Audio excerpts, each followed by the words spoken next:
With the new history of the DC Universe, we finally get a chance to iron out the confusing and convoluted history of Batwoman and Batgirl. A quick recap. Batwoman was originally introduced in Detective Comics issue number 233, where she was introduced as the female counterpart of Batman. She would become an ally and love interest to Batman. Later, in Batman issue 139, we get introduced to the first Batgirl. Betty Kane, who is actually the niece to the original Batwoman, takes up the mantle as the first Batgirl. However, in Detective Comics issue number 485, Batman goes to revisit his old love interest, only to be ambushed by Bronze Tiger, and he does the deed of killing Kathy Kane.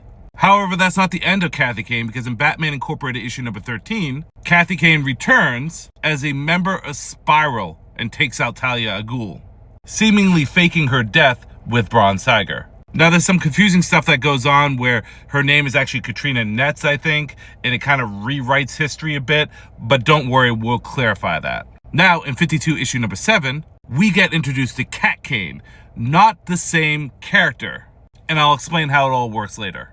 She later, in issue number 9 of 52, dons the mantle of Batwoman. Betty would then go and transition over to donning the mantle of Flamebird, opposite of Nightwing, at least in Kryptonian lore. And in the New 52, continued that moniker and mantle. So with all that information, how did DC streamline this, and where does Barbara Gordon fit in? Is she the first Batgirl or the second Batgirl?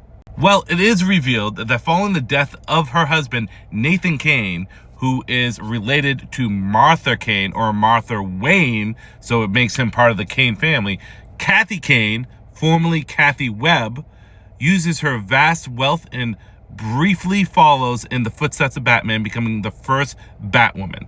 So, the continuity of her being part of the Kane family, but by marriage, and still being able to be a love interest for Batman, as well as being Batwoman, is still established with her first original appearance. She is also joined by Bat-Girl, Betty Kane, which is in Batman 139. Eventually, Kane abandons her Batwoman identity and joins the spy organization Spiral, which it seems as though all that is incorporated and still canon. However, I don't know if the identity of her being Katrina Netz is still part of continuity.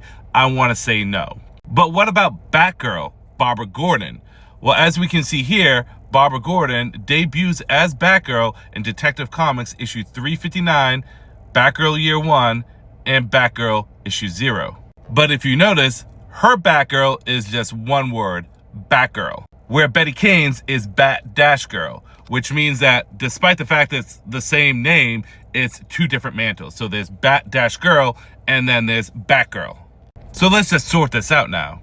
Kathy Kane, the original Batwoman, was married to Nathaniel Kane, so she was a Kane by marriage. She also was a love interest to Bruce. However, after donning the moniker of Batwoman, she eventually retires and is supposedly killed off by Bronze Tiger, but fakes it to join Spiral as a member of Spiral. Then we have Kate Kane, which is actually Bruce's cousin, who dons the moniker and mantle of Batwoman, working with her father. So Betty Kane is the niece and cousin to Kathy Kane and Kate Kane. So she has a Kane relationship between both Batwomans. And she takes up the mantle of Bat-Girl, but eventually transitions into Flamebird. And finally, Barbara Gordon becomes the first official Batgirl, one word, and joins the Bat family sometime later. I'm not saying this was a perfect fix to continuity, but I'm satisfied with it. It allows each and every single character to have their history, be it Golden Age, Silver Age, Bronze Age, and modern continuity, while at the same time all fitting relatively in place.